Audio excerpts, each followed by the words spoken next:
Hi everyone, I am Vidya from Varandaris. Today we are going to discuss divisibility rule for 16. Okay na? See, the given number is 43296. Okay? So, ಈ number ನಮಗೆ 16 ಇಂದ complete ಆಗಿ divide ಆಗುತ್ತೆ ಅಲ್ಲ ಅಂತ ನಾವು check ಮಾಡಬೇಕು. So, rule ಏನಿದೆ? ಸೊ, ಲಾಸ್ಟ್ 4 ಡಿಜಿಟ್ ನಿಮಗೆ either it should be 0 or it should be completely divisible by 16 ಅಂತ ಇರಬೇಕು. ಸೊ 3296 ಅಂತ ಇದೆ, ಚೆಕ್ ಮಾಡಿ 16 ಇಂದ ಡಿವೈಡ್ ಆಗುತ್ತಾ ಅಂತ. So it is completely divisible by 16.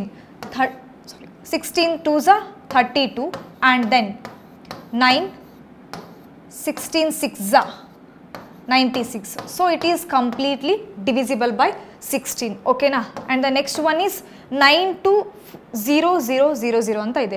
So last 4 digit should be 0.